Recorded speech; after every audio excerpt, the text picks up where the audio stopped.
low carbon energy systems. It is the first of a series of 2 webinars that will provide answers to questions such as, in what ways can nuclear energy in combination with renewables accelerate progress on goals while advancing environmental justice, uplifting communities, and promoting workforce diversity? How can youth engage in discussions about sustainable energy planning and transitions? The second webinar will be on April 22nd, on Earth Day, at the same time, and will highlight policy and financial lessons to advance energy and climate goals with low carbon energy systems. Today, we have asked each speaker to start with a 7-minute talk. Following the talks, we will have a question and answer session. Please use the chat function in WebEx to post your questions. I want to thank Patrick Hughes for providing technical support for the webinar. Special thanks also go to the 3 co-sponsors of this webinar, the Nice Future Initiative, IYNC, and Equal by 30. Nice Future is the sole nuclear energy initiative of the Clean Energy Ministerial, and it is gaining prominence amongst energy ministers around the world in clean energy discussions. Check out our website and sign up for updates to see how Nice Future is shaping the minister-level conversations at the May 31 through June 6, 2021 Clean Energy Ministerial all-virtual meeting hosted by Chile. Another Clean Energy Ministerial workstream, Equal by 30, is also shaping the future by championing equal pay, equal leadership, and equal opportunities for women in the clean energy sector. You will hear from IYNC next on their important efforts around the world to give youth a voice on clean energy. They have championed this webinar, and I'm very grateful for your hard work on this webinar, Kelsey Green.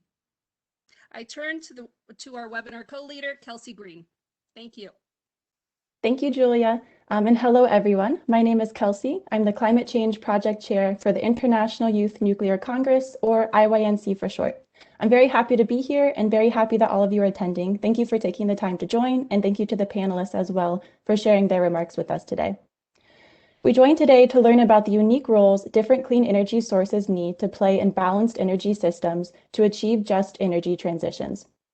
Importantly, we will also see how youth are playing pivotal roles in ensuring just and clean energy transitions and how they can continue to do so. This is a topic that is near and dear to IYNC, as we are a global network of young volunteers promoting the use of nuclear technologies in support of furthering the United Nations Sustainable Development Goals. IYNC members are dedicated to developing new approaches to communicating the benefits of nuclear power as part of low-carbon, balanced energy mixes, and to working to transfer knowledge from the current generation of scientists to the next generation. I very much look forward to the speaker's remarks on how to greater involve youth perspectives in the coming energy transitions. I'd also like to say that this WebEx call is being recorded and may be posted on the DOE's website or used internally. If you do not wish to have your voice recorded, please do not speak during the call. If you do not wish to have your image recorded, please turn off your camera or participate by phone.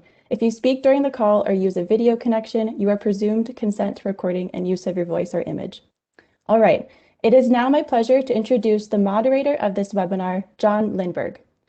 John Lindberg is the Public Affairs Manager for the World Nuclear Association, which is the trade organization representing the global nuclear industry. John is also pursuing a PhD in nuclear communication and perception and a Master of Medical Sciences in Health Physics. Prior to joining the World Nuclear Association, John advised the UK government on nuclear projects and regulatory reform, and he has previously worked for a number of think tanks and parliaments. So John, it's all you. Well, thank you very much, Kelsey, for that introduction, and a massive thank you to both yourself and to Julia for the opportunity and the invitation to moderate what promises to be a truly fascinating webinar on what is, at the end of the day, a crucial topic. As mentioned, my name is John, and I serve as the Public Affairs Manager for the World Nuclear Association. WNA is the global voice for the nuclear industry, and we represent more than 170 members across the world, and our goal is to ensure that nuclear technologies can help address the many issues of global importance that we face as a global community. And the topic at hand today is a crucial one. And in order to set the stage properly, I think it is important that we take a moment to reflect on where we are. Immense progress has doubtlessly been made in terms of combating poverty, helping people access electricity, increasing access to clean water, to clean air, and more broadly, make our world more sustainable. However, the fact of the matter is this: 770 million people still lack access to even rudimentary electricity supplies. 25,000 people are estimated to starve to death every day. Air pollution results in almost 10 million premature deaths globally, and more than half the world's population is already living, or will in the near future, live in areas with severe water shortages. And not to mention the immense and complex challenges that climate change poses. And we must find ways of addressing these challenges, but without repeating the mistakes of the past. Access to food, to clean water, to clean air, and to clean electricity, I would argue, are all human rights in the 21st century. And we must ensure that our solutions to solving each of these challenges are delivered in not only a sustainable, but in an equitable fashion. Nothing else will simply do. And today's webinar will provide many insights into how we can deliver clean and just energy transitions.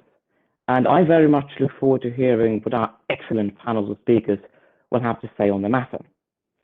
Therefore, enough from me.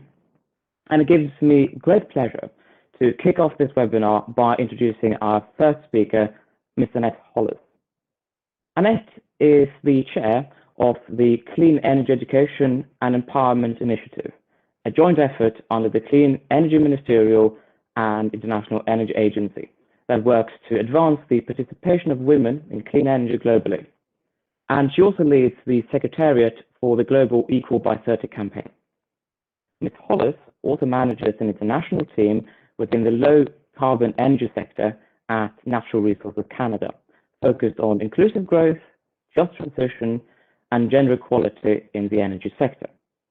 Over the past 10 years, Ms. Hollis has held various positions across the Canadian public sector related to energy, environment, climate change, and public health, with a strong focus on international relations. Annette, the floor is yours. Thank you so much, John, for that warm welcome. And I'd also like to thank both the Nice Future Initiative and the International Youth Nuclear Congress for organizing this session. I am so pleased to participate on behalf of the Government of Canada, and that includes in my role as the chair of C3 International and lead for Equal by 30, and now a new initiative I'll be talking about a little bit later on empowering people. I'm joining you here today from Ottawa, Canada, and this is the traditional and unceded territory of the Algonquin Nation.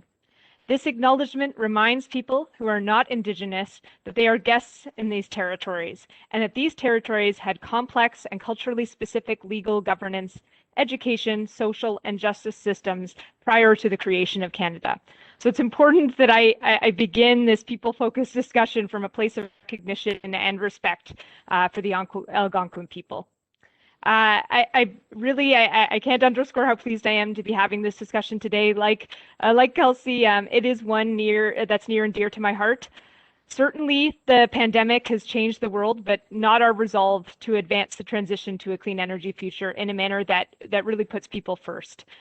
We've seen governments, industry, international organizations, and civil society alike that have taken decisive action to address the impacts of the pandemic by supporting workers, communities, and businesses. The Government of Canada believes that inclusivity is the key to establishing a green stimulus momentum and to our long-term transition goals for the energy sector. But our mission really must be a shared one: to build a stronger and innovative energy sector that drives a more prosperous and sustainable economy that does not leave people behind, nor regions behind, nor whole countries behind. Leaving some behind could really set us all back. How we balance the urgency of combating climate change with a new post-COVID demand for more equitable, shared prosperity is the challenge of our age. And that challenge can only be met if this transition is an inclusive and innovative one. So I would like to talk to you today and just spend a few minutes about how the Government of Canada is taking on that challenge, both on the domestic and international stage. For instance, the Government of Canada recently announced a $15 billion strengthened climate plan that supports environmental and economic goals, including well-paid job opportunities for Canadian workers. The Strengthened Climate Plan is a key pillar of our government's commitment to create over 1 million jobs, restoring employment to pre-pandemic levels. For example, thousands of jobs will be created in retrofitting homes and buildings.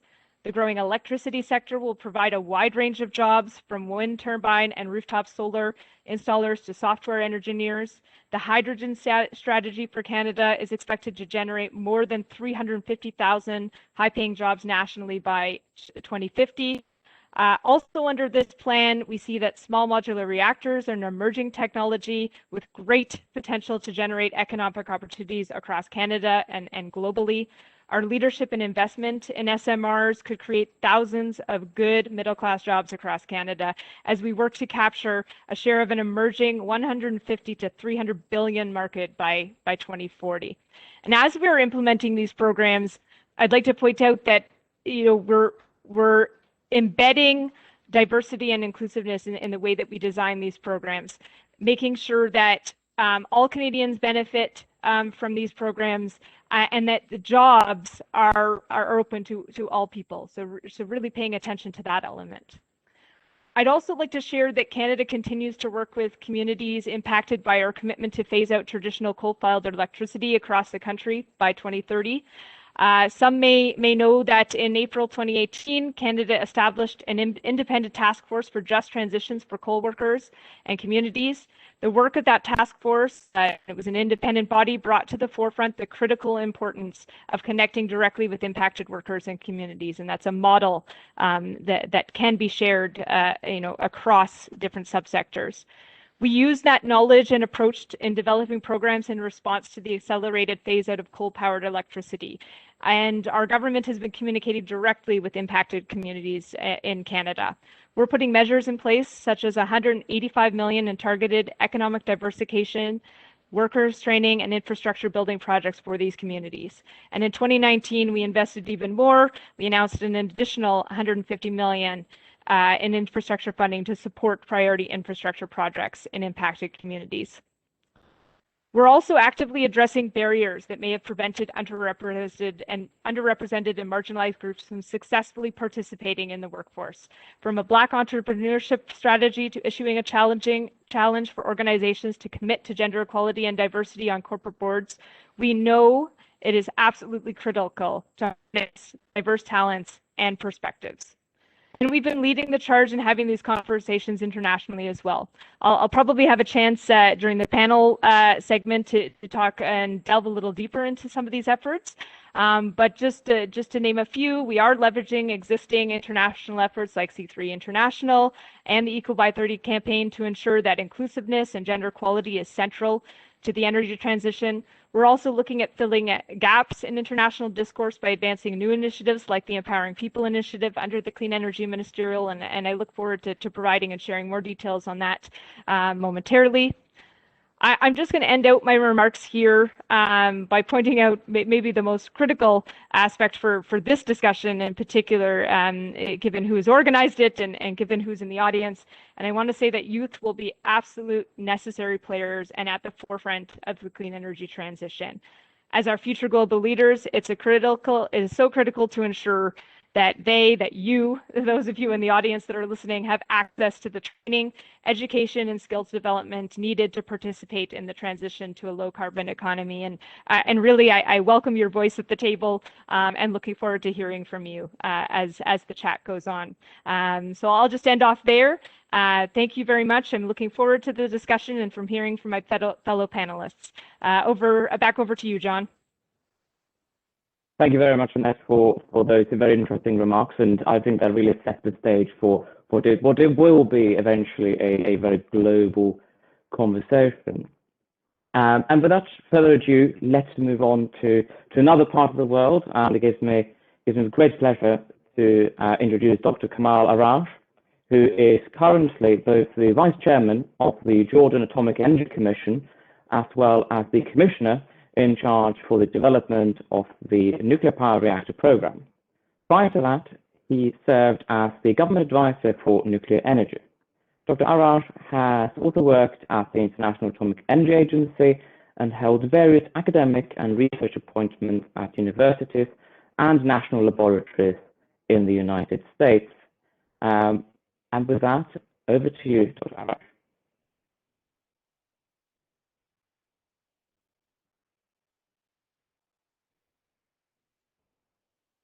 Who have a perspective from developing country on this very important topic. So just to set the framework, we start with, can you have the first slide? Do I control the slides or? Ah, yes, okay. So here you could see the global electricity generation by source. We're talking about really fossil sources are still represents the paramount share, almost 64%. Where nuclear 10%, solar, new solar is 7%. Next slide, please. When you look at the energy supply in general, I think the picture will change. So if I look at the percentages of the various fractional share in the global supply, you see actually over the past 30 years, from 1990 till the present, very little changes, where nuclear really representing around 5%, wind and solar 2%. Now, it dropped from the previous slides in which, renewable used to be 7%. For global primary supply, the shares are almost fixed. And we're talking about here the global climate change. We need to see a big fractional share, really, increasing of the fractional share of both renewable and biofuel and nuclear. So, but we are seeing over the last years very little change. We have been talking about the global climate change since 2000, from 1980, actually, even before that. Next slide. Just to show you in Jordan, so we are very much dependent on natural gas in Jordan for electricity. We have renewable, actually, we have expanded it from 2015 to the present. Almost 15% is renewable contribution from the electricity source. Next slide. In terms of our energy supply in general, we're still dominated by, similar to the global, is by natural gas and oil. So here renewable is only represents around 2 to 3% only. Okay, next slide. Now, I think we're talking also about a just transition, not just an equitable transition. Still, I think there are substantial part of the world still suffering from energy insecurity and supply. We need to actually increase the per capita energy consumption globally to around 5,000 to 7,000 kilowatt hour per capita.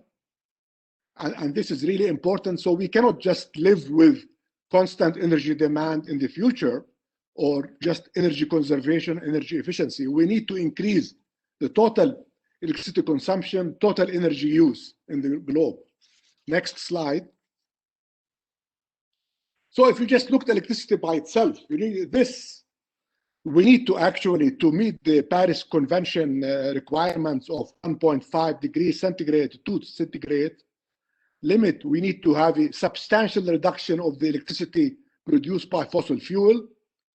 And we have a big gap that we need to fill up by low carbon sources, either renewable or nuclear. Now, hydro,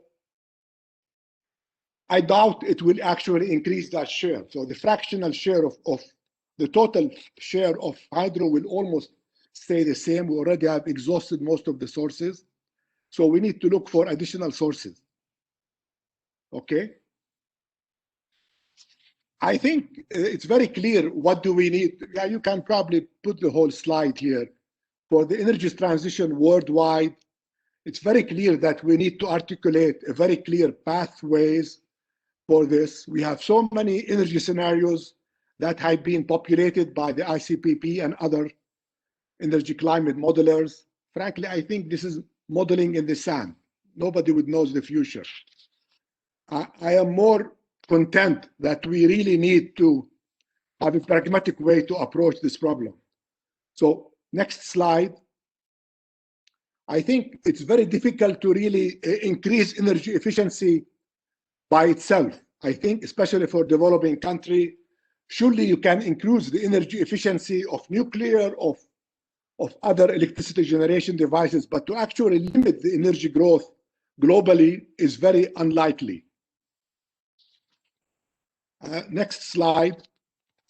It's very clear. I think the first speaker spoke about we need to build up, we need to electrify most of the end-use sectors and transportation sector, and actually we need to introduce hydrogen and clean fuel as much as possible to penetrate into the other sectors, also to substitute for the cement and steel industry from fossil to hydrogen and other ways.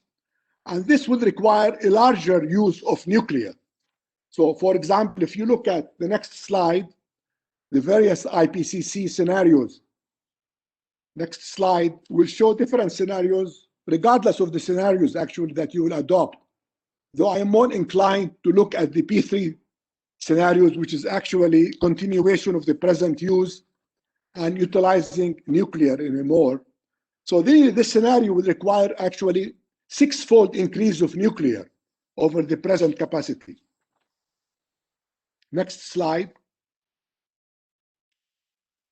So all of these scenarios require a larger use of nuclear, also require a large use of renewable energy.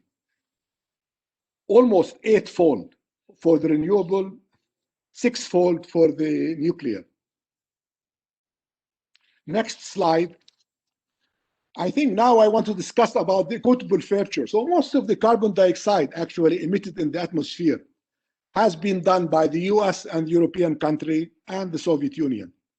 So really, here you could show you the share by population.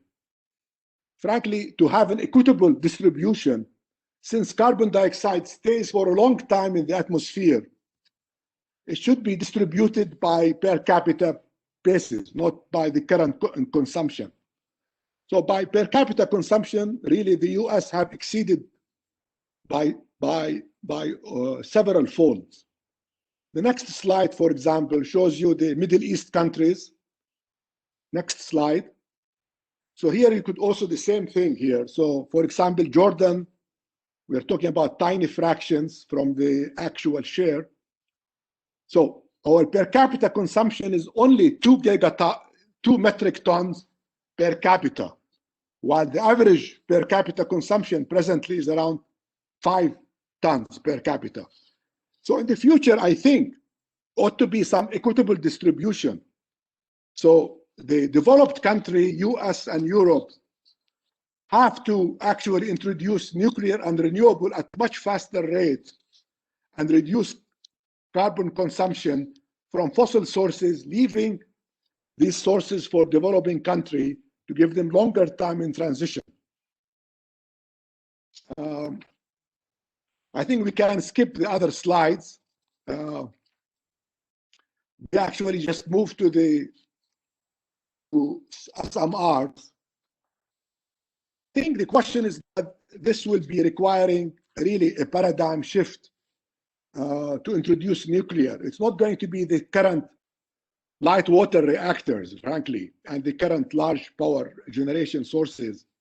We need to introduce nuclear, and this is where the youth comes in, really an innovation approach to nuclear.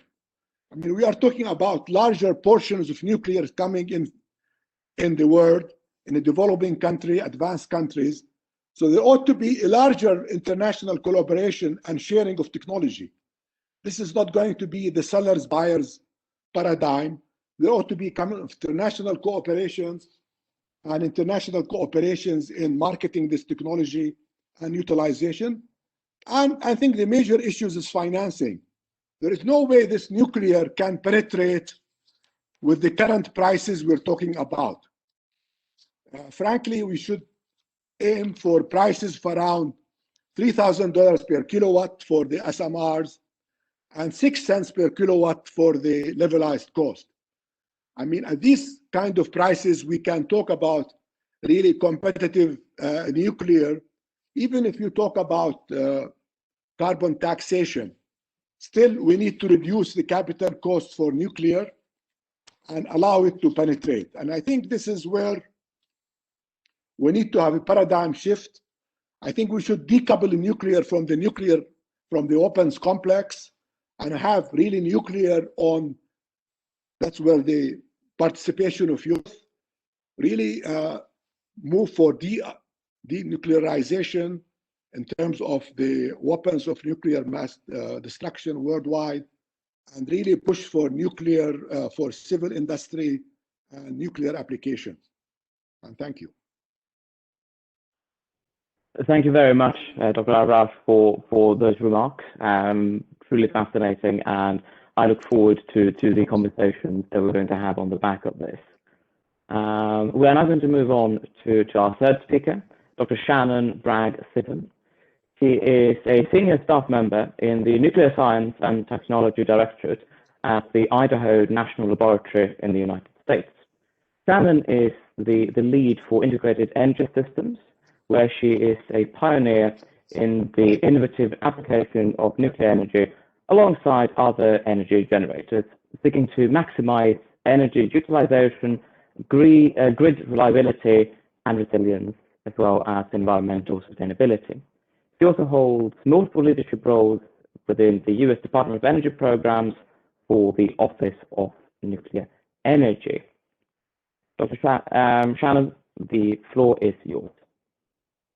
Thank you so much, John, for that introduction, and thank you, Kelsey, for the invitation to speak with you here today. This is a topic that is very near and dear to my heart, and understanding how we can utilize nuclear energy as we move to this clean energy transition, and really focusing on the sectors that are very difficult to abate. So we go to the next slide. I'd like to begin this type of discussion with some questions to you. In particular, you as the younger generation, because this is your future that we are working to establish. So when we think about designing our future energy systems and even modifying the ones that we have today, I really like to start first with having a common set of goals. Many times we presume solutions and say renewables are the best or nuclear is the best, but really what are the goals that we are trying to achieve? In general, I think we can agree that we're looking for reliable, resilient, affordable energy, and as we've heard from the previous speakers, accessible energy to more regions around the globe. And we want to do so with minimal environmental impact. We also then need to think about how we will use that energy. Is it purely an electricity demand, or do we also need heat, or to drive industrial applications, or provide clean water, or to indirectly support transportation?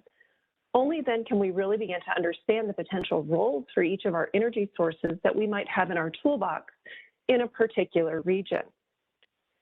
Next slide, please. In 2015, the Paris Agreement sought a pretty aggressive goal of a less than 2 degrees C rise in global temperatures by 2050. We're not on track for that. We are far from that track. And if we are going to meet that goal, we need to make some aggressive decisions and take aggressive action today to understand how our future energy will be provided. Dr. Arash pointed to many of the studies by the IPCC. We see studies around academia, in nonprofit organizations, and in international agencies that all point to the fact that nuclear must be a part of this energy mix if we have any chance of meeting these goals. And unfortunately, there are some regions that have established standards like renewable energy standards, and we have just historic low cost of natural gas in many regions. These are good things, but they also result in inadvertent consequences, such as pushing nuclear energy out of the marketplace in some regions.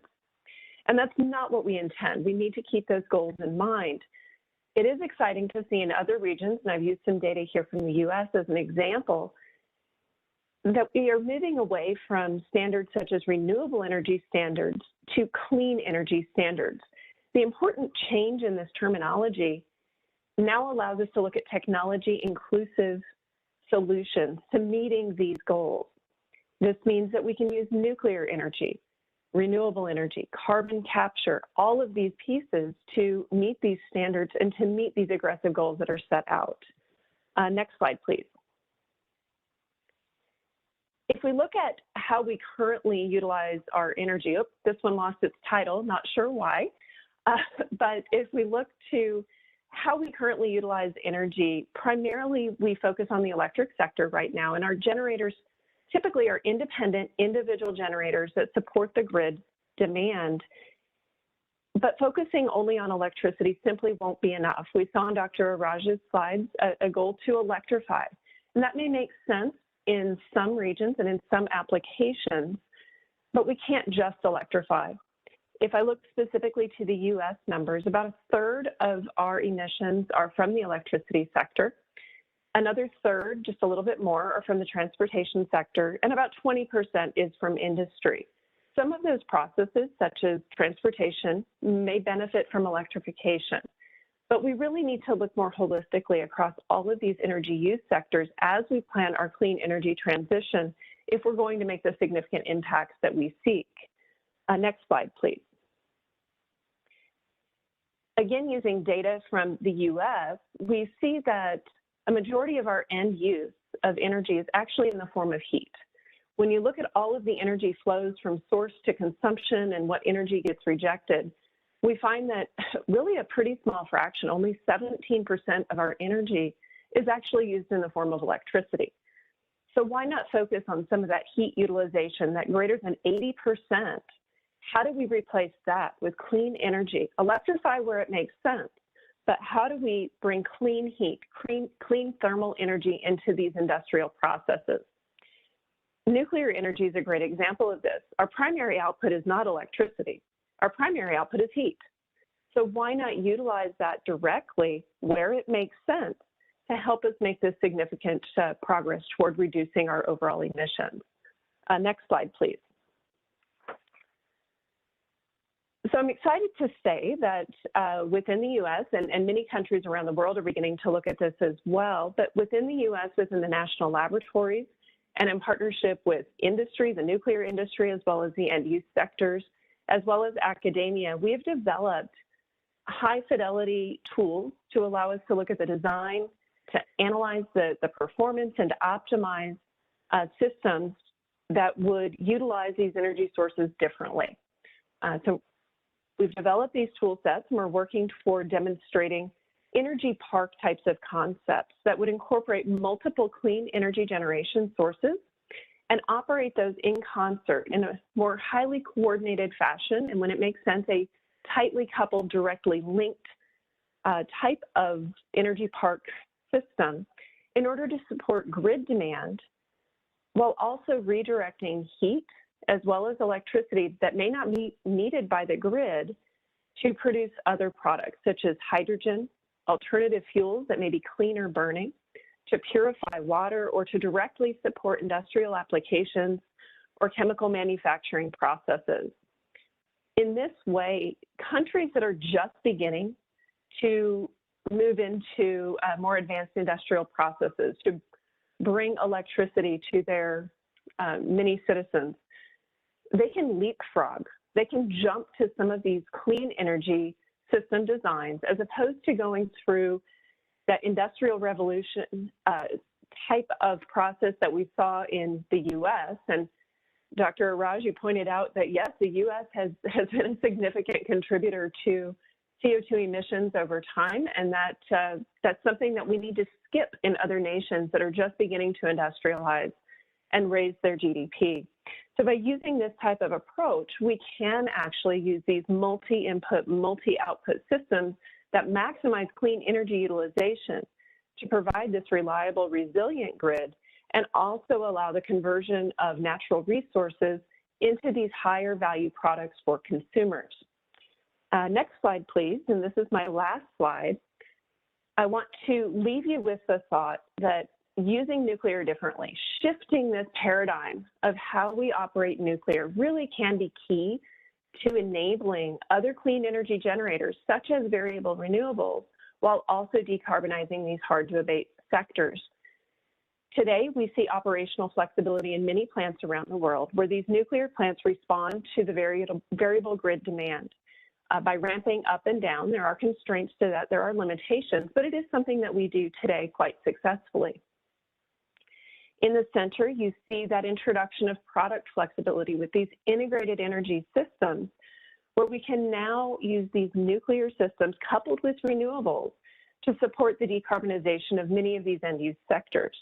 And finally, again, Dr. Arash introduced this, with our deployment flexibility and the new options, the innovative nuclear system designs that allow us to use right-sized technologies, not just the gigawatt scale large nuclear plants, but now hundreds of megawatts or even a few megawatt scale systems, such that we can bring this clean, reliable energy to a variety of community sizes and to a variety of applications, thereby offering nuclear technology now to those smaller nations, those smaller grid infrastructures, such that it is a just transition. We are not just looking at technologies for highly advanced large countries with large centralized grids, but we are bringing now this clean energy option to smaller grid infrastructure that makes this much more equitable around the globe. We can even begin to replace some of the existing generation technologies that may be highly polluting by swapping that out. For instance, a coal plant, bringing in a small modular reactor to replace that, leverage the existing infrastructure and the existing workforce, but doing so in a way that cleans up pollution, cleans up the air. So I'm really excited about these options and opportunities, and I look forward to our panel discussion. So with that, thank you, John, and I will hand it to the next speaker.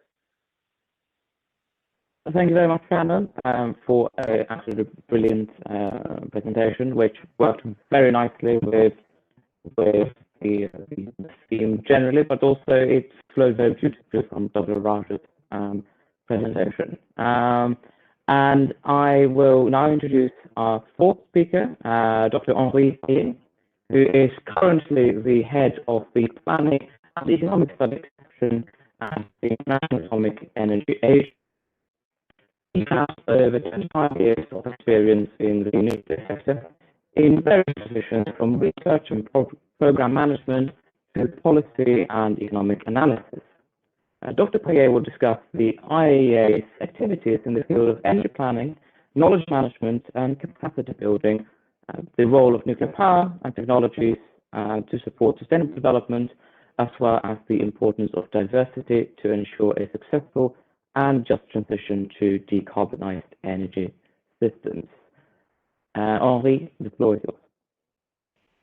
Thank you, John, and thank you to the organizers for having invited me to contribute to this webinar.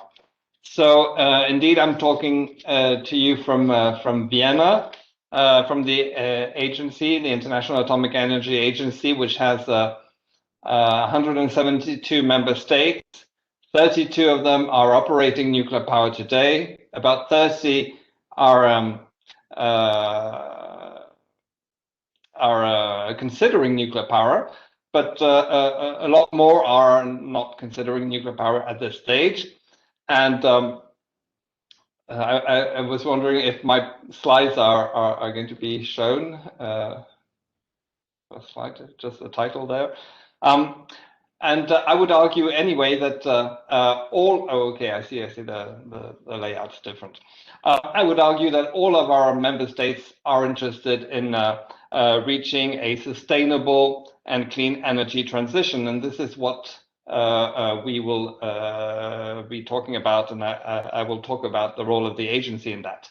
So let's next slide, please.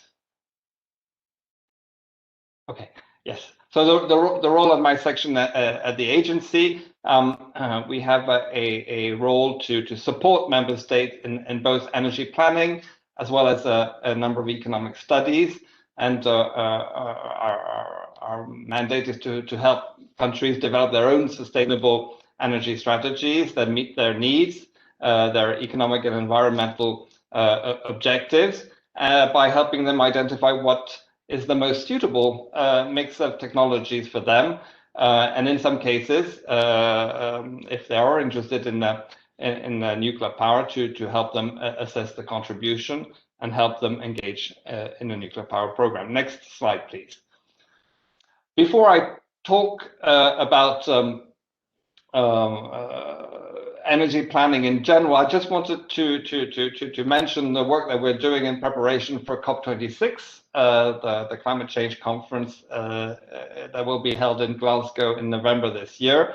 Our Director General and the whole agency is quite mobilized to ensure that the voice of nuclear and that nuclear energy has a place at the table in these climate energy debates.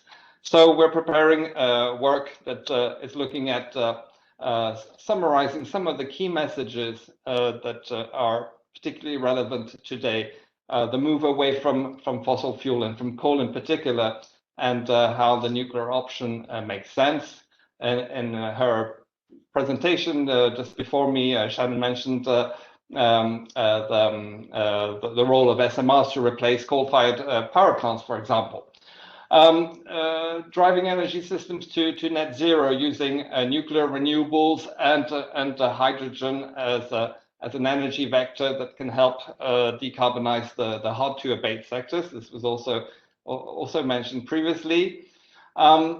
The importance of nuclear power to contribute to the resilience of energy systems, electricity grids, and energy systems. We have seen in recent months some extreme weather events that have challenged our security of supply, and nuclear power has the ability to contribute to the resilience of such systems. And one important aspect also is as countries emerge slowly from this terrible COVID crisis and need to rebuild their economies, there is a unique opportunity, of course, to align those recovery plans with objectives to investments, to align those investments with the clean energy objectives. And actually, investments in nuclear energy make sense in terms of the economic impact that they have.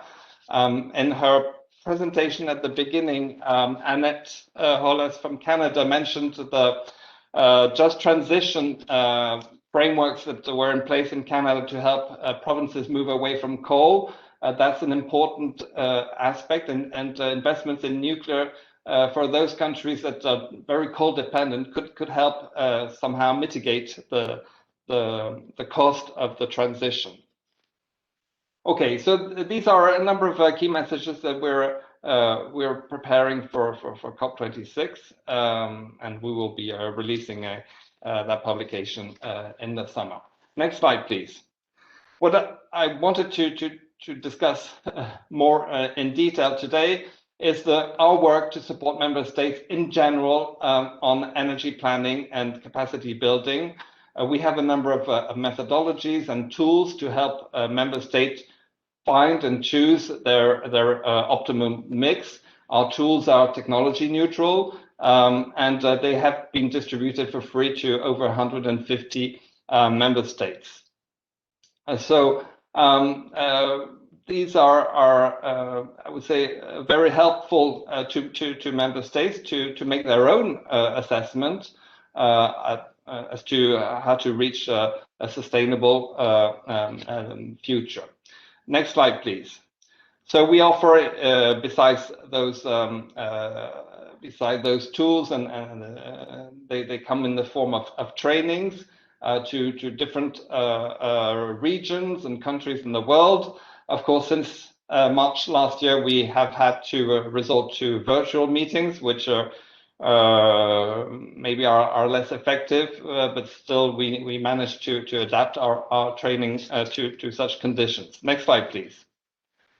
What is very important is to have partnerships in energy modeling and capacity building, and the agency has partnerships with other agencies such as IRENA, the IEA, the UNDESA, as well as academic institutions. And I give you the example of a recent initiative, the Climate Compatible Growth, which is launched by the UK and a number of UK universities and partners, and you can see the names on the slides. And this will help provide energy planning and capacity building to developing countries, especially in Africa. So we're very proud to be part of that initiative. Next slide, please. In addition to the energy planning support, the agency also provides training in what we call the schools of nuclear knowledge management, and these are targeting young professionals. So I am sure that this will be of interest to the participants from IYNC or other young generation listening into this webinar. Next slide, please. So these courses, these schools are designed for young leaders and managers in the nuclear technology sector. And we're now at our 16th edition.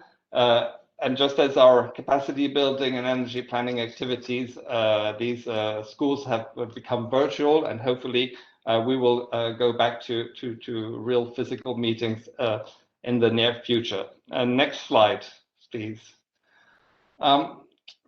Besides reaching out to the youth, the agency and our Director General is also very much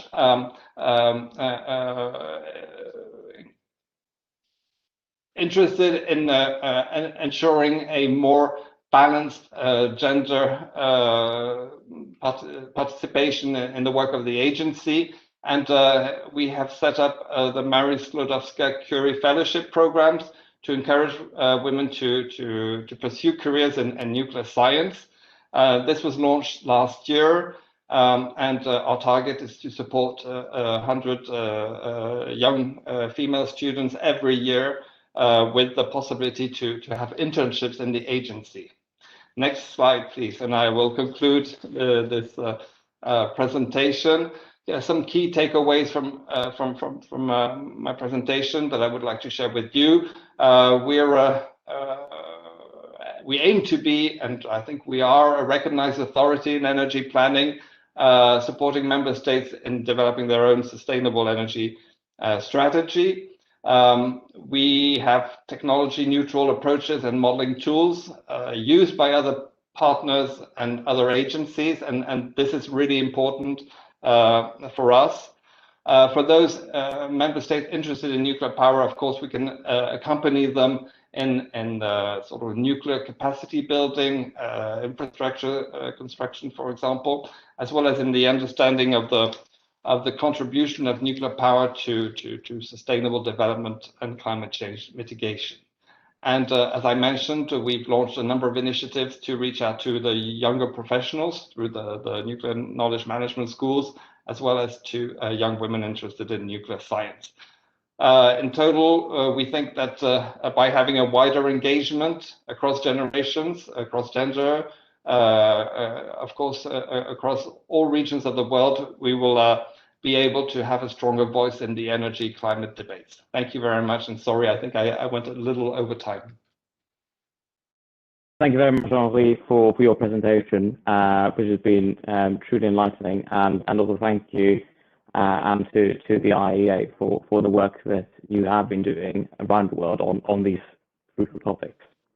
And it gives me great pleasure to move on to our final speakers, Dimas Irawan, who is working as the science attaché at the Embassy of the Republic of Indonesia and permanent mission to the United Nations and international organizations in Vienna, and he's been doing so since August of 2019. Prior to this appointment, he worked as Public Relations Officer for the National Energy Agency of Indonesia. During the time, he also became a member of the advisory group for National Nuclear Youth Community of Indonesia.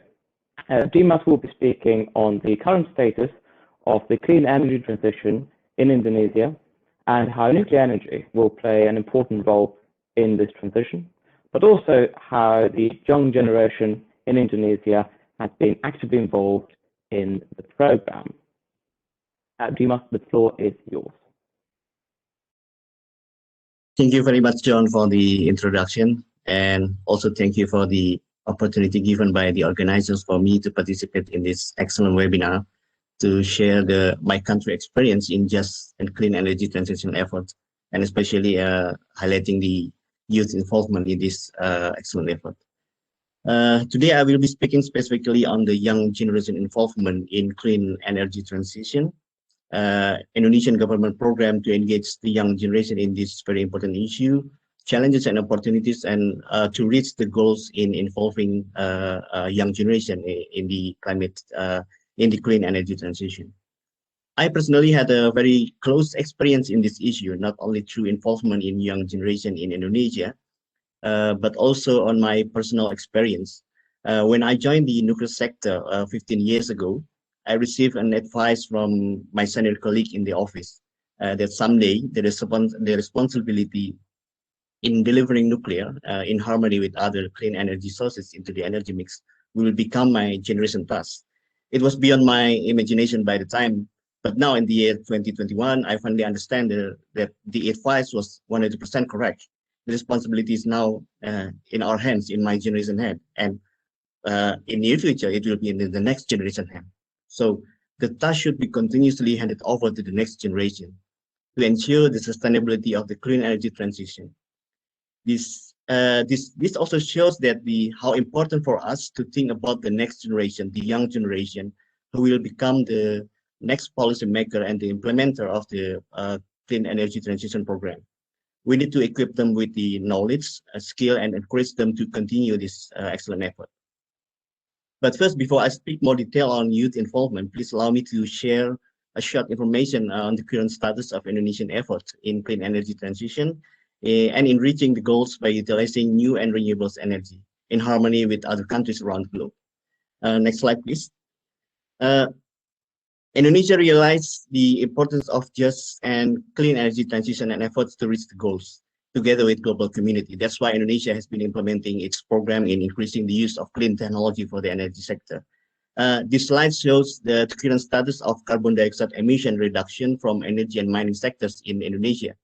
In 2020, Indonesia achieved around 64 million tons of carbon dioxide reduction, surpassing the target plotted before around 58 million tons. Actually, this achievement was successfully achieved through implementation of several major strategies by the government at energy sector, namely the utilization of new and renewable sources, promoting energy efficiency, promoting the use of low carbon fuel, and also promoting the use of clean technology for electricity generation. Next slide, please. In electricity generation, this is the current figure of new and renewable energy contribution in Indonesian energy mix. As you can see, the number is unfortunately still very low. Last year in 2020, it's only reaching around 11% from the total energy mix. But if you can see from the trend since the 2015, the trend is showing a good increasing trend. But this is only the beginning of the journey. To reach the optimal target of 31% of renewable in 2050, our country needs to optimize all resources to reach the goals and to achieve the optimal clean energy transition, including considering nuclear energy. I also I would like to again copy the information from Mr. Henry that Indonesia is also part of one of the member states of the agency, the IEA, who is considering to use nuclear energy in the energy mix, and to reach and nuclear energy together with other sources of new and renewable energy will play an important role in making Indonesia reaching the goals in 2050. Next slide, please. Referring to our ministry energy data, I would like to conclude there are several major challenges in realizing the clean energy transition in Indonesia. Among others, I will only mention three of them.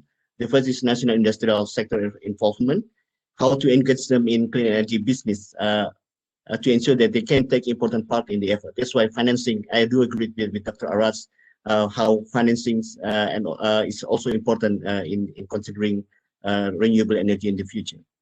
Technology transfer for new and advanced technology of renewable energy, including nuclear, as mentioned by Shannon. Nuclear flexibility is also a big potential opportunity for nuclear in the future. and also sustainable future workforce in the sector. This is also important. How can we maintain sustainability of workforce for the renewable sector? So next slide, please. Although the nuclear is not yet taking part directly in the energy mix, but Indonesian government is preparing middle and long-term program in preparing the first introduction of nuclear energy in the energy mix. This program involves several major activities covering technical program from research and development and also feasibility studies. Until now, Indonesia has selected at least 3 potential sites for the first nuclear power plant in Indonesia and still working on several other areas. But besides those 2 technical programs, Indonesia also puts important attention in preparing the human resource or the nuclear workforce for the future. I will show you in the next slide. To achieve this goal, since 2011, next slide, please. Since 2011, Indonesian government delivered a new program. This is very much similar with the IEA program on the scholarship. Indonesia government delivered a nuclear scholarship program for bachelor and master degree for young generation. And through engagement of secondary school students to join the nuclear studies and helping them to become nuclear professionals, who by the time will become the implementer of the clean energy transition, especially in the nuclear sector. Until today, the program has successfully, there are around 137 graduated from the university and become nuclear professionals, and around 75% of them are now working in the nuclear related sectors, and some are joining master and doctoral degree at other countries, for example, in Poland, South Korea, and Russia. This program, after 10 years of implementation, has successfully increased young generation in Indonesia and their interest in joining nuclear related studies and professions. Not to forget as well, this means also we achieve knowledge transfer to the next generation. This is only the beginning. Next slide, please. This is probably the second last slide of my presentation. The scholarship program also delivered another benefit for Indonesia from social aspect point of view. In 2013, the scholars community established a young generation community specifically working in nuclear issues. The community is named Komun, stands for National Nuclear Youth Community in Indonesia. Until now, there are 600 members from 10 provinces in Indonesia, and they are actively working together in various programs and activities in engaging young generation in nuclear issues, and also promoting nuclear education to the next generation, continuing the effort to the next generation, the junior generation from the generation. Okay, next slide, please. I will skip the next slide, please. I will use the next slide. Okay, this is the last slide from me. During the 7 years of Komun, we are also trying to develop collaboration and partnership to increase the community active role in clean energy transition and also promoting nuclear energy in Indonesia. Here are some examples. We have experience working with the IYNC, working together in organizing several regional and international activities. And we are also working together with other national nuclear and renewable energy communities in the Asia Pacific region. For example, in Malaysia, we are working together with the national youth community there in 2017. They're creating Malaysian YGN by the time. And we are also working together with our colleagues in Philippines. I saw several colleagues from Philippines are in the webinar as well. And we are also in cooperation with the government. Komun also integrates the program with the IEA Technical Cooperation Project, especially in engaging the secondary school students in nuclear energy issues. And until now, the project is still ongoing and implemented at several cities. And we are hoping that this collaboration and partnership can be enlarged in the future together with other youth community around the globe. With that, I end my remarks. Return to you, John. Thank you. Well, thank you very much, Dimas, for your remarks. And ladies and gentlemen, that will conclude the first part of our proceedings today. And I'd like to start off by thanking all the speakers for your presentations. I think they have been truly excellent, and it's been very enlightening. And I very much look forward now to the conversation that we're going to have around many of the topics that you've touched upon. But before we do that, I would just want to again encourage today's audience to fire off as many questions as you conceivably can come up with. There's several of us keeping a track on the chat function, so just keep them coming. There's already a number of really good ones come through.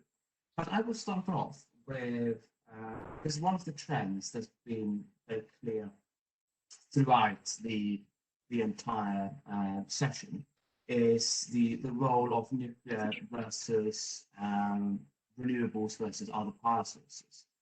And Henri or Shannon, depending on who feels brave enough to start, I got a question here, which is because the international conversation around the clean energy transition is increasingly fraught with the language of sort of technological exceptionalism.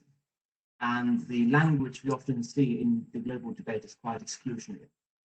How can we ensure that efforts towards a just energy transition remains technology neutral, and what role can international collaboration play in achieving this? Henri, maybe you want to start off with this. Okay, thank you for the question.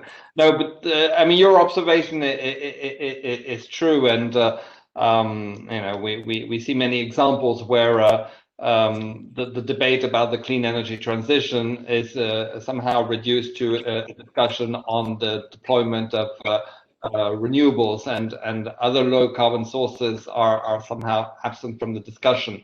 I think the way I see it, the way we can possibly break into enter into the conversation is really through partnerships with appropriate organizations, non-nuclear organizations. I think for too many decades, the nuclear community has maybe been a little isolated and needs to reach out to other players.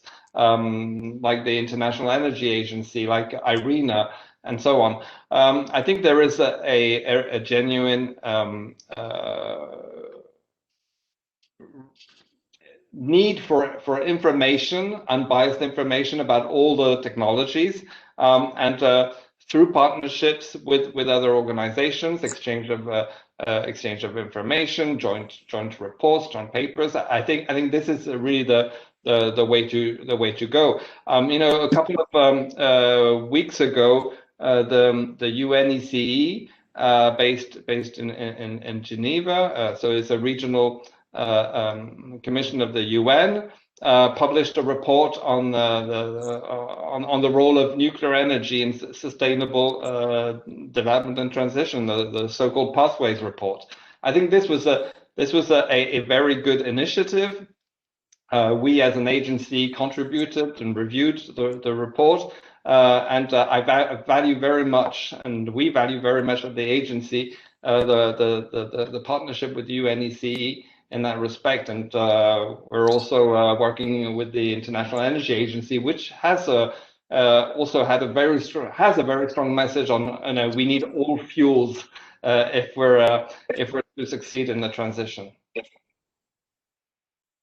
I mean, that is very, very interesting. Shannon, in your presentation, you spoke about the shift towards clean energy as a part of this, in the discourse. What's your perspective from where you are, and also from within the sort of the national laboratories environment in the US? Is this sort of shift towards clean energy something that is universally accepted, or is there still a bit of this fraught relationship there between nuclear and renewables? That's an excellent question, and I don't think we'll ever get to universal acceptance of anything. So let me start by that. And I would just emphasize what Henri was mentioning about these partnerships.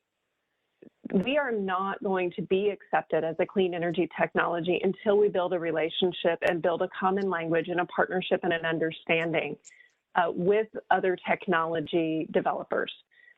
So that's something that we began in the US several years ago to build relationships with between the nuclear community and the renewable community. Idaho National Laboratory is the US Nuclear Lab that is our sponsoring office within the Department of Energy, we have significant collaboration with our renewable energy laboratory as well as our fossil energy lab. We come together to look at our areas of expertise. How can we maximize the benefits of each of these technologies while meeting these growing energy demands and decarbonizing across many different sectors? Coming to that common understanding and that common language is step number one. We will not always agree, but if we can come to an understanding, that's a huge part of that. We do see more and more communities, as I mentioned in my slide, that are changing from these renewable standards or presuming that the solution is a certain technology to stepping back and saying, what is our goal? Our goal is clean. Our goal is clean air. It's reducing emissions, CO2, and other emissions that come from different power sectors. And we see that decision being made in communities, in industry, by a number of different companies around the nation. And that, again, is an understanding, a recognition that renewables are a big part of it, but they cannot do it alone, and we need to look at those other technologies. So I encourage, as we communicate our options, all of us should be speaking from that technology neutral perspective to come to an initial understanding of the goals and then look at the resources available. And nuclear may not be an option for all regions. We all have to go in accepting that, but recognize also that renewables may not be the option for all regions either. And we need to look collectively. And I firmly believe carbon capture will remain a prevalent technology as we seek these goals as well.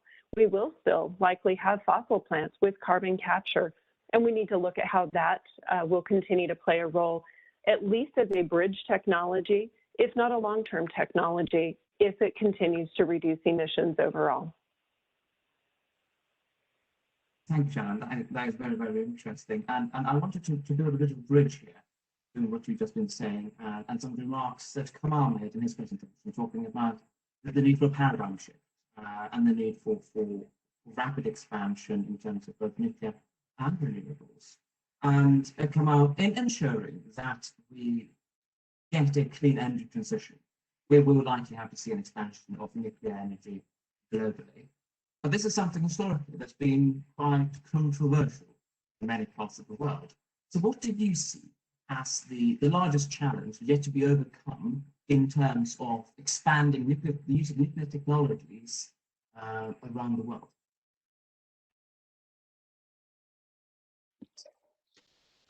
I think nuclear technology, the major challenge I see it is financing and the cost of nuclear. I mean, the value of nuclear is beyond just levelized cost of electricity. But frankly, I think the public does not really appreciate that, neither the policymakers. I mean, unfortunately, the large capital cost of nuclear prohibits expansion investments by private sector in it and requires government participation all the time. And that is very difficult in the declining economic fortunes now. So we definitely need to reduce the capital cost for nuclear and the levelized cost for nuclear to be able to penetrate even against liquefied natural gas. And not to say about renewable. Renewable, nobody knows actually how you actually price renewable. In Jordan, they think it is 2 cents per kilowatt hour. You know, it's ridiculous. Actually, this is the price that actually they're signing contracts now with the government, 2 to 3 cents. But still, you know, essentially use the grid as a storage medium for that. And it makes no sense to me, actually. And I'm not sure, actually, introducing renewable in Jordan, I don't see much reduction of the CO2 intensity reduction, actually. Rather, actually, I see a larger use of fossil fuel, actually, with the larger advent of renewable. I have no problem with renewable, but it has to be done based on scientific and engineering fundamentals. And I really have no problem with working with ARENA, but frankly, ARENA works in exclusive, you know, would not like to work with the nuclear industry in general. So other than investments, I think we need to look at introduction of nuclear as a global common problem as we treat the carbon COT and the carbon dioxide. In the sense that should be more international investments in nuclear to reduce the cost and to help its penetration. There is the only way you can help sources of penetration is to reduce the cost.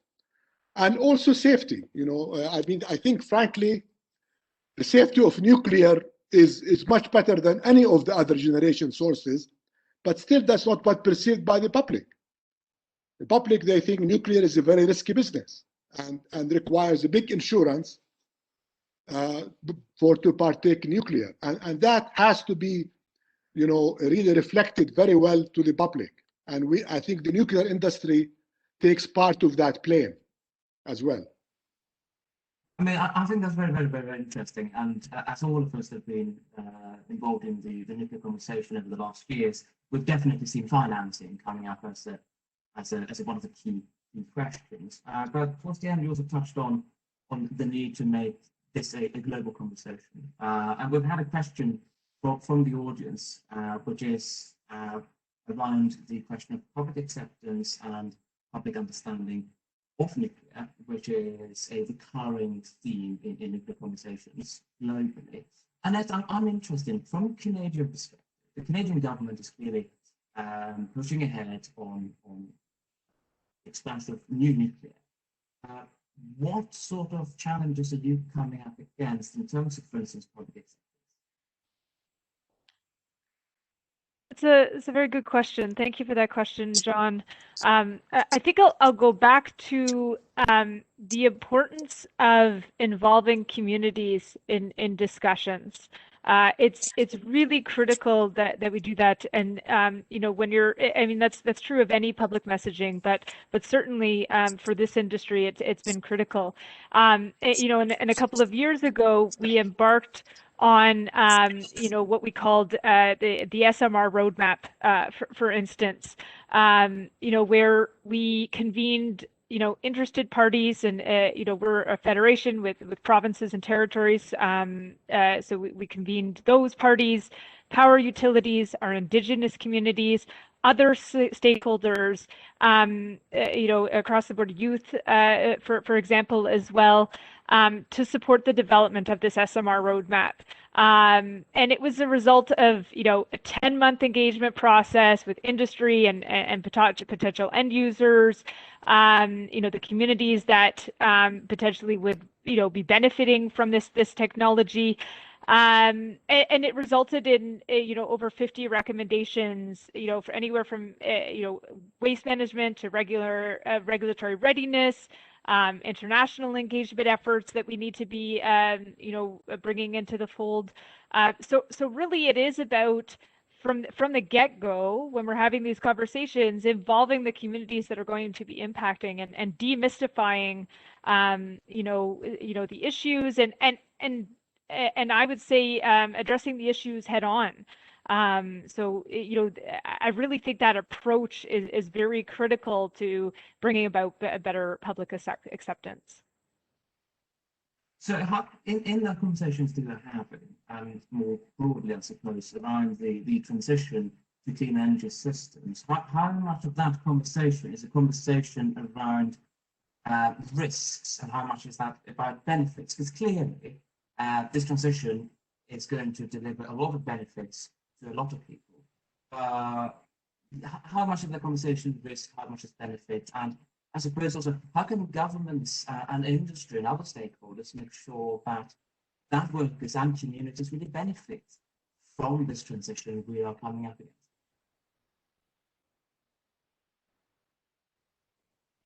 Is that a question you'd like me to tackle, John? Oh, yes.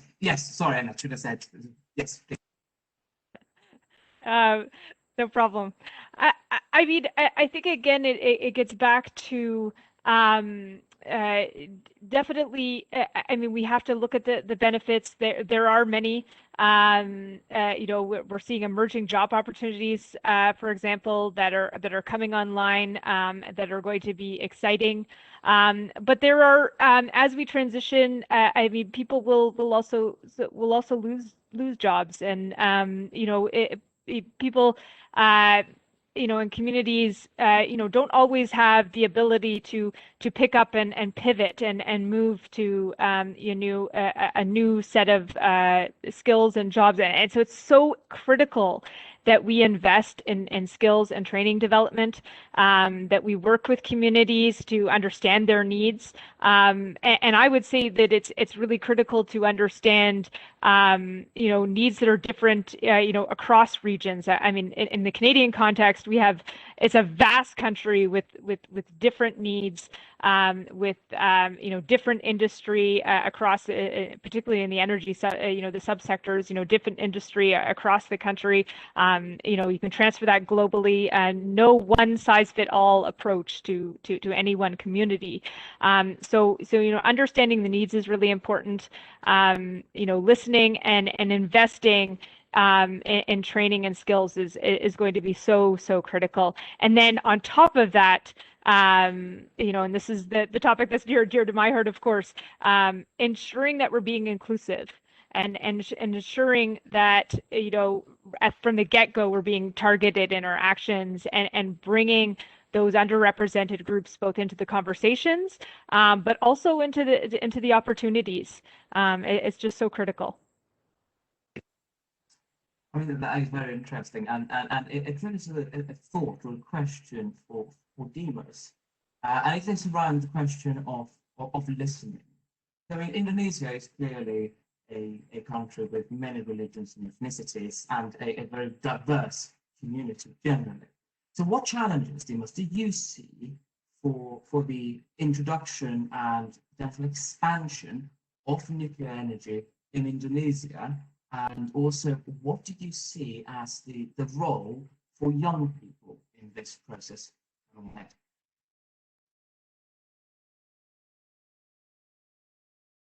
I feel you are still muted, Dimas.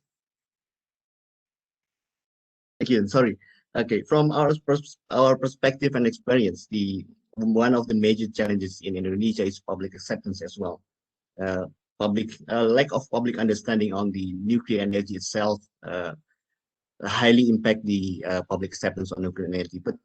But we are conducting annual public acceptance survey, and the trend is increasing now.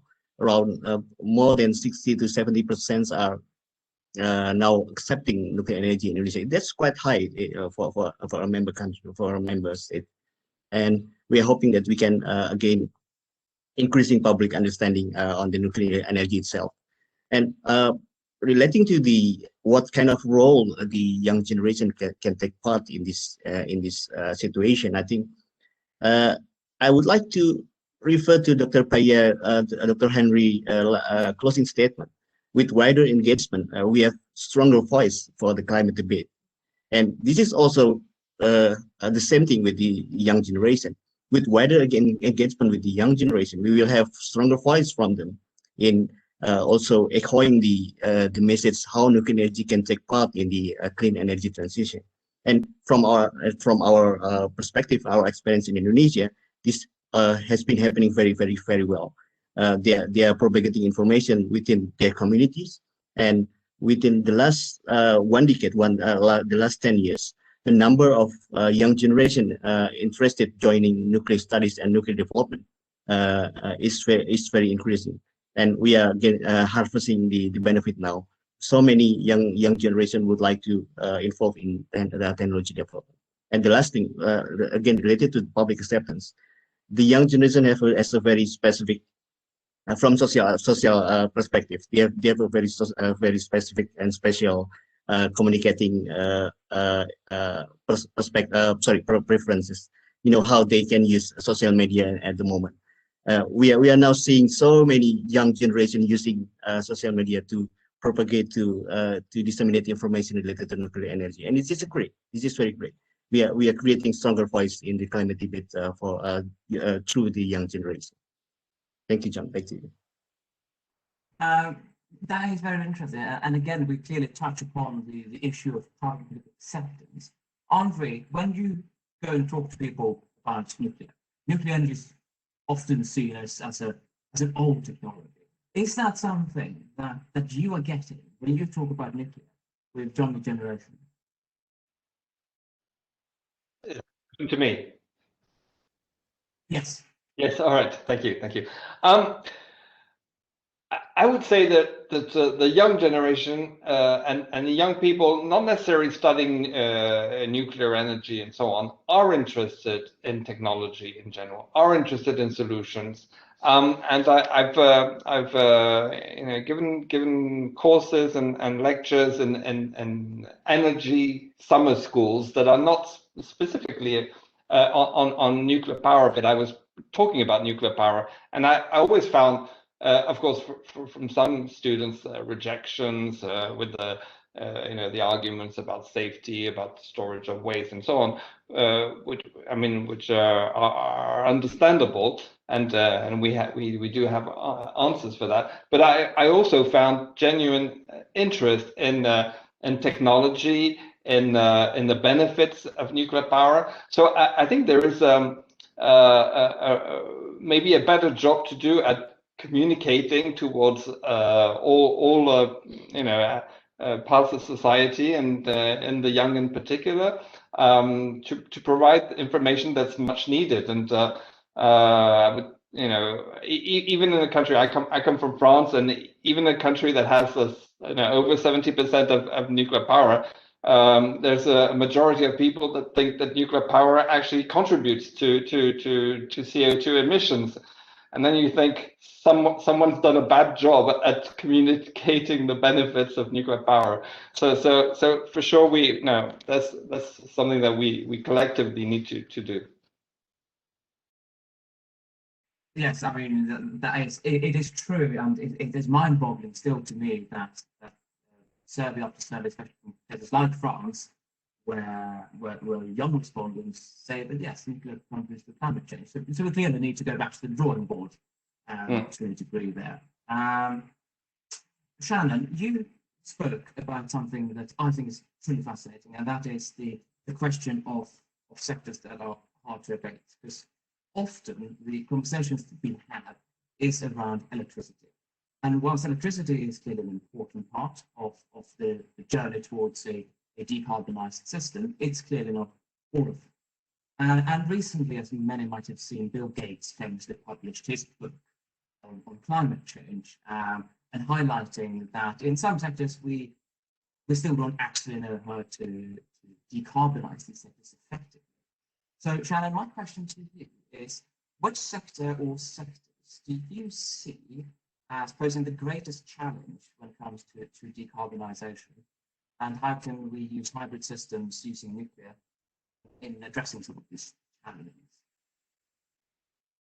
Thank you for that question, John. There's certainly many sectors, especially in industry, that operate at high temperatures. Electrifying them doesn't make a lot of sense. Instead, we can go much more directly and be much more efficient in how we utilize our energy if we look at using heat directly. So some of the most prominent sectors that we look at are things such as oil refineries. There's huge emissions from oil refineries. How do we introduce clean energy into those applications? Pulp and paper manufacturing, fertilizer plants. These are all areas, concrete production, all areas where we have high temperature energy input requirements that could be provided by nuclear technologies. There's a lot of talk out there right now about hydrogen. This isn't the first time that hydrogen economies have come up, but there's a major push toward this again because hydrogen is such a versatile energy carrier. That hydrogen can be introduced for electricity generation through fuel cells. But hydrogen also is a key component in a number of applications. We can look at synthetic fuels, capture CO2, combine it with hydrogen, and have cleaner burning fuels. It's a major component in fertilizer production. Probably my favorite example as to how we can use nuclear to decarbonize an industrial sector is in the area of steel manufacturing. If we use some different routes to manufacturing steel relative to traditional routes, and you see all these horrible pictures of massive amounts of pollution coming from the historic steel plants. If we introduce hydrogen into the process and use direct reduction of iron, we can reduce emissions by 90% from that process. So bringing these advanced technologies, bringing industry into some of these countries without the stain of pollution This is an area that we really need to begin looking at. Another area that's of a lot of interest is how we use that clean nuclear energy, heat and electricity to convert carbon-based sources or fossil resources into higher value products. The U.S. is a carbon-rich nation, and we won't move away from that. If we move away from those carbon resources, we decimate many local economies. And so we need to look at ways in which we use that. Carbon is a key component to plastics, polymers, so many different things in the chemical industry that instead of burning it for the electricity and heat, we can actually use clean heat and electricity from nuclear and renewables to convert that to those end consumer products.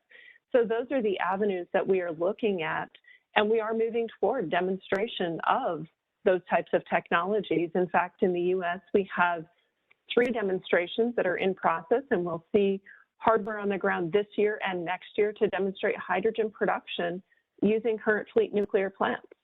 So that's really exciting that we aren't just talking about it this time around, but we're actually doing it. We're putting metal in the ground, and we're actually going to produce it and demonstrate the safe operation of these alternate technologies. Yeah, I mean, I definitely agree that it's very positive to see, as you say, that it is finally something in bricks and mortar. It isn't just another paper contract that we sometimes tend to get stuck with in these far too important conversations. I'm thinking from a perspective of yourself, from Jordan, where you are looking to introduce nuclear energy, what applications of nuclear excites you the most? Is it electricity, or is it some of the other, like, non-electric applications? You know, I mean, actually, we were quite focused on electricity generation, but unfortunately, after in the COVID crisis, we have noticed that we really don't need much electricity actually in Jordan. What we need is now water. Actually, we need to have water desalination, and as Shannon mentioned, the process heat, refineries and others, because they cannot add more load to the system. They already have oversupply. So this is where we actually are being challenged to introduce nuclear in these non-electric applications, and frankly, the economics doesn't make sense. For example, I mean, for desalination, I mean, you have to use reverse osmosis. So still you need electricity. So if you need electricity, you know, definitely there are a lot of renewable energy and natural gas at much lower cost, you know. We need to find an advantages for nuclear, you know, and maybe the process heat, perhaps. But we don't have a big need for that. I mean, you don't need big reactors for that. You know, we're talking about SMRs for you know 100 megawatt or so. You don't need big amount of nuclear. But let me just take this opportunity to highlight a point, I think, which I think we should learn from the global warming problem, the global common problem, that we really need to introduce the mitigation approach also as a global problem, a global solution in which we need to have an international collaboration and sharing of technology. You're not going to solve it by just innovation and imitation from various countries. We need to have an international cooperation. And actually, I would look at Henry, the IA, a way to actually practice these things. You know, we cannot just keep talking about solutions. I mean, we have enough technical solution that quite viable that perhaps require international and regional setting. For example, take the nuclear spent fuel. Frankly, I think the solution, it's not national. I mean, I think the solution should be global, regional repositories, multinational repositories. Doesn't make no sense for small countries to have their own disposal facility. So that's one approach in which why you need a global solution. The carbon dioxide is not stored in your international space. It is in the whole atmosphere. So why not? The global waste also can be shared globally as well. And I think even the technology itself, you know, we need to look at way to maximize the nuclear technology globally and regionally. Doesn't make sense to build reactors every country. You could build it regionally and share the technology through the electric grid. So I think this is where the IEA should participate. I mean, frankly, the IEA is a very passive organization, just waiting for member states to request studies, should act like ARENA and to actually promote nuclear, advocate nuclear as a solution to the global warming problem. Andre, care to chip in on the gauntlets that have been laid down? Well, I certainly agree with Kamal that at least part of the problem is not technical anymore; it's political, and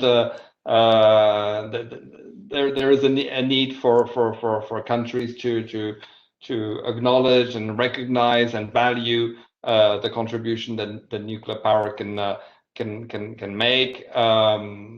There's been a first step, I would say, in the EU with the discussion over the taxonomy of what is sustainable and what is not. We still need to hear from the European Union final decision on that. But I think there's a trend now that an increasing number of member states and actors and organizations are saying yes, we will need nuclear. How to implement it, that's still to be discussed at national level. I think the role of the private sector is also very important. The governments need to set the framework for investments, but it's really up to the private sector as well to move in and to invest in a technology that has a proven record on that. I mean, thank you very much, Andre, for that. I'm very conscious of time. I had one last question for Dimas, which was essentially the same as the one to Kamal. So from the Indonesian context, Dimas, what application of nuclear do you find most exciting and do you think has most potential in the Indonesian context in the decades to come? Thank you, John. Yes, Indonesia is already considering nuclear for decades, actually. We have a long history of considering nuclear. And we are very interested for the first is for sure for the electricity generation. But we are also considering about the heat process for the application for the non-electrical applications for industry. For example, in the eastern part of Indonesia, we have so many mineral minings, which needs process heat for advanced process. So the new technologies provided through the SMR and new advanced technology nuclear reactors provide this opportunity. And the Indonesian government is also interested in this one. So we are not only looking on the electricity sector, but also for the non-electricity application in the future. Thank you. Thank you very much for that last insight. And ladies and gentlemen, I would therefore like to draw this session to a close. I would like to first and foremost thank our wonderful panel speakers who have been bringing a broad variety of insights and inputs to this panel. I hope that you have been enjoying it as much as I have, and I'm going to speak for myself. I could have gone on for hours more and drilling down into a lot of these very fascinating topics. But unfortunately, we'll have to draw to a close. Before we do, I would like to just remind all of you that the second part of this webinar series will be taking place on April 22nd at the same time. And it will be looking at both policy and financing lessons in terms of advancing advanced energy and climate goals with low carbon energy systems. Until then, all the best. Thank you so much for the opportunity. I hope everyone enjoyed the discussion. Thank you. Thank you so much. Thank you. Bye. Thank you. Bye now. Hi, Shannon.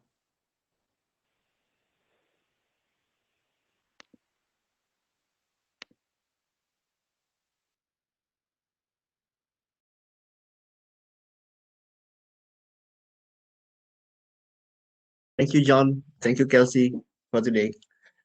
Thank you, everyone. Thank you, Amos. Thank you, Julia. everyone.